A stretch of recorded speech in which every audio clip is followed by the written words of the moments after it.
If you haven't checked your mailbox recently, you may be missing a very important letter.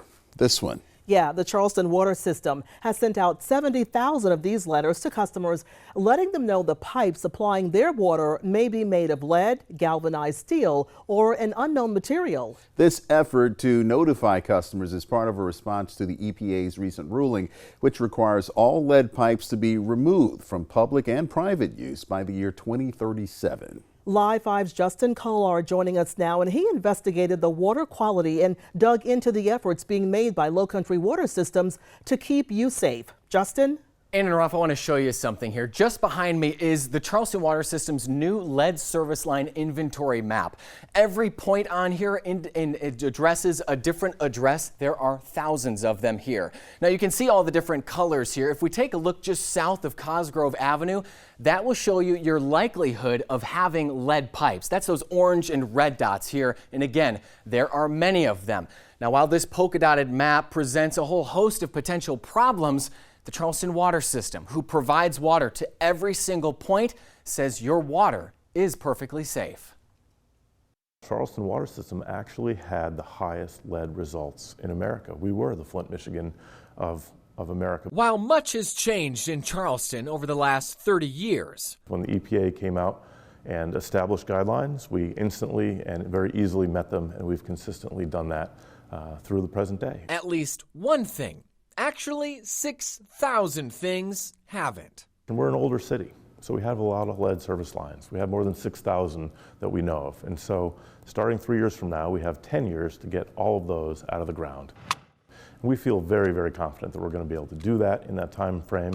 We've already started, and we're making great progress. Mike Saya is the Public Information Administrator for the Charleston Water System. His already busy job just got busier, thanks to President Biden and the Environmental Protection Agency. The EPA's new lead and copper rule really puts a lot of demands on public water systems like ours and others across the country. The CWS estimates that identifying and then removing some 6,000 pipes will cost over $100 million.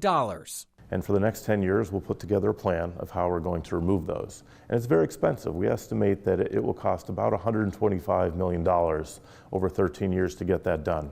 But the good news is we hope not to pass all that cost on to the customer. At least not publicly. The EPA's rule, however, requires all lead pipes to be removed, including lead pipes that may be privately installed in your home. That is a cost that will be borne by the homeowner, by the customer, because it's not right to use public funds to do private plumbing work in people's homes. That good news was short-lived for Parkside Church downtown.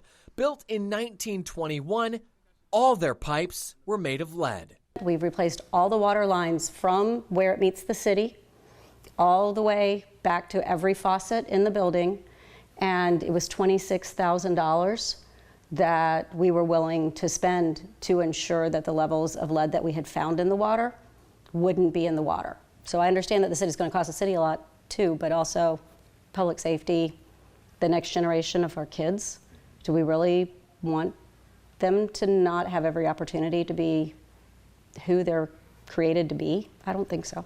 There is a way to protect children, to protect people from lead poisoning in water without destroying the economy and enlarging the power of the federal government. South Carolina Attorney General Alan Wilson signed a letter along with 14 other Republican attorneys general calling on the EPA to withdraw the rule.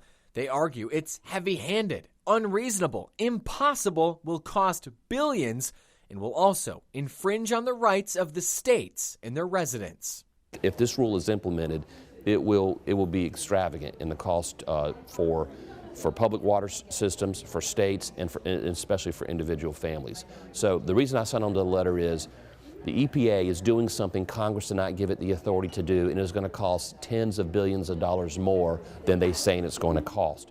And we think it should be done in an intelligent way, in a smart way. The Charleston Water System has smartly inventoried every pipe they know of, building this interactive map that you can use to see what your pipes are made of. It's not a full, complete inventory because we still need to go out and dig about 63,000 holes and put our hands and eyes on a lot of these service lines, but there's a lot of good information on there. We actually used their map to find Elizabeth Weiss at Parkside Church. where the public pipes are still suspected lead. We spent a lot to make it safe. And for the city to have not done the lead work that most cities and towns did back in the day, to replace that when the EPA came online and came into existence, that's maddening to me. Charleston Water System, of course, is not alone. However, other, newer Lowcountry water systems like Somerville, Folly Beach, Monk's Corner, and Mount Pleasant Waterworks all have zero lead pipes. Everyone should have clean, safe drinking water. That comes at a cost, and that's the discussion of the value of water. That really our residents, our customers need to understand the value of water. Despite the challenges, the Charleston Water System maintains their water is safe. They've been testing for lead for decades and say the water quality is well within the EPA's own safe limits. The important thing to know is that even if you do have a lead service line, that you're safe, because we put orthophosphate, a food-grade additive, into our water that coats the inside of your lead pipes. And we also control pH, which doesn't allow the lead to leach from the pipes into your drinking water. Still, Vice and Parkside Church are making sure their holy water is healthy water. We've already had this conversation while we were waiting to talk to you that we're going to be testing again because our kids are that important to us. Now again, just to reiterate, the Charleston Water System says that your drinking water is safe. They've been testing for lead for over 3 decades now, and that data is publicly available to you. If you still have concerns about your water quality, the Charleston Water System offers free water testing kits just like this with all the bottles that you might need, instructions inside too on what exactly you need to do. They'll even pick this up, your sample, at your door at no cost to you. For more information, be sure to visit our web story at live5news.com. In the studio, I'm Justin Kollar, Live 5 News.